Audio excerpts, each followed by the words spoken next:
आज हम बात करेंगे कि क्या हमल के दौरान सेक्स किया जा सकता है। हमल के दौरान सेक्स करना क्या सेफ़ है? इससे माँ और बच्चे को क्या कोई नुकसान तो नहीं पहुँचता? और हमल के दौरान सेक्स करते हुए कौन-सी एहतियाती तदाबीर इख्तियार करनी चाहिए? मेरा नाम डॉक्टर मोहम्मद वकास है। मैं जनूबी पंजाब में एज़ अ सेक्सोलॉजिस्ट और इनफर्टिलिटी स्पेशलिस्ट काम कर रहा हूँ। आज का हमारा टॉपिक है कि क्या हमल के दौरान सेक्स करना सेफ़ है? इससे क्या हमल ज़ाया होने का ख़तरा तो नहीं, या इससे माँ और बच्चे को कोई प्रॉब्लम तो नहीं हो सकता? तो इसका जवाब ये है कि हमल के दौरान सेक्स किया जा सकता है। अगर ये एक नॉर्मल प्रेगनेंसी है, इसमें कोई ख़तरे वाली बात नहीं है, कोई कॉम्प्लिकेटेड प्रेगनेंसी नहीं है, फीमेल जो प्रेग्नेंट है उसके पहले कोई बच्चे ज़ाया तो नहीं हुए, अगर ऐसी कोई हिस्ट्री नहीं है, पहली प्रेगनेंसीज़ नॉर्मल रही हैं, तो हमल के दौरान बिला किसी खौफ के सेक्स किया जा सकता है। ये बिल्कुल सेफ़ है। इससे जो है बेबी ज़ाया होने का कोई ख़तरा नहीं होता, और जो है माँ के लिए भी ये बिल्कुल सेफ़ है। हाँ, अगर ये कॉम्प्लिकेटेड प्रेगनेंसी है, इसमें कुछ मसाइल हैं, यानी कि फ़ीमेल में बच्चा बार-बार ज़ाया हो जाता है, रिकरेंट मिसकैरेजेस हो जाते हैं, तो ऐसी फ़ीमेल को जो है हमल के दौरान सेक्स से परहेज़ करना चाहिए। ख़ुसूसन पहले जो 3 मंथ्स होते हैं प्रेगनेंसी के, उनमें तो लाज़मी तौर पर परहेज़ करना चाहिए। अगर तो सेक्स करने के बाद फ़ीमेल को ब्लीडिंग होती है या स्पॉटिंग होती है, तो इस कंडीशन में फ़ीमेल को सेक्स करने से परहेज़ करना चाहिए। फ़ीमेल में बार-बार जो है वजाइनल इन्फेक्शन हो जाती है सेक्स करने से, या वैसे ही इन्फेक्शन है, तो भी प्रेगनेंसी में सेक्स करने से परहेज़ करना चाहिए। अगर फीमेल में मिसकैरेजेस की वजह से जो बच्चादानी का मुंह है उस पे एक स्टिच लगाया जाता है, सर्वाइकल स्टिच, वो लगा हुआ है। जो बच्चादानी का मुंह है, सर्विक्स स्मॉल साइज की है, तो भी जो है हमल के दौरान सेक्स से परहेज करना चाहिए, क्योंकि ऐसी कंडीशन में बच्चा ज़ाया होने का खतरा होता है।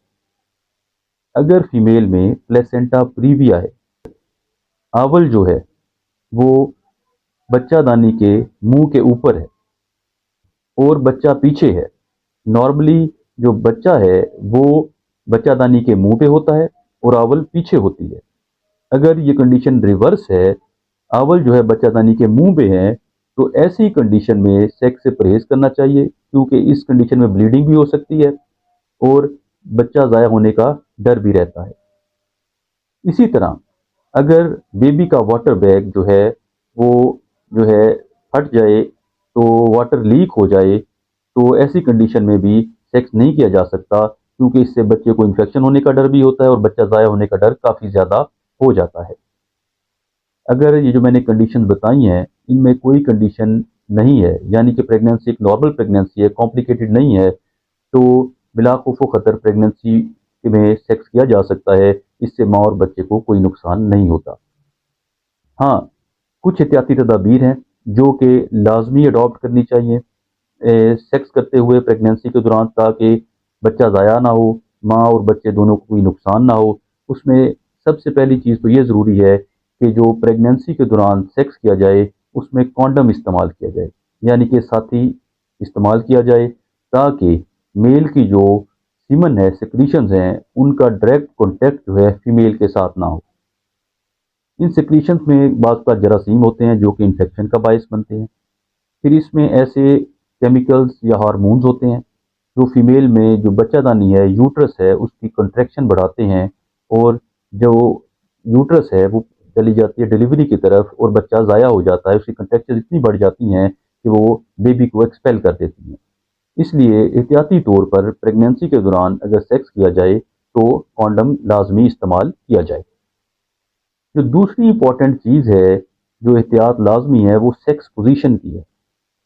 कि प्रेगनेंसी के दौरान जो पहला ट्राइमेस्टर है, जो पहले 3 महीने हैं, उनमें तो फीमेल का जो है टमी बहुत ज़्यादा बाहर नहीं होती, तो इसलिए सेक्स किसी भी पोजीशन में किया जा सकता है, सेफ़ है, कोई परेशानी नहीं होती। लेकिन जो बाकी 6 माह हैं, सेकंड और खुसूसन थर्ड ट्राइमेस्टर, उसमें पेट काफ़ी बाहर निकल आ जाता है, टमी काफ़ी वाज़ेह हो जाती है, और बाज़ पोजीशन में फीमेल अनकंफर्टेबल होती है, और बाज में जो है पेट के ऊपर, टमी के ऊपर, फीटस के ऊपर वज़न आता है। तो ऐसी पोजीशन सेक्स के लिए इख्तियार करनी चाहिए जिसमें फ़ीमेल कंफर्टेबल हो, उसके जो है टमी पे, पेट पे ज़्यादा वज़न ना आए, जिससे बच्चे को और फ़ीमेल को ज़्यादा नुकसान ना हो। अगर कोई शख्स मर्दाना कमज़ोरी, मर्दाना बाँझपन या किसी किस्म की भी मर्दाना प्रॉब्लम में मुब्तला है, तो उसे चाहिए कि सर्टिफाइड एंड्रोलॉजिस्ट से रब्ता करे।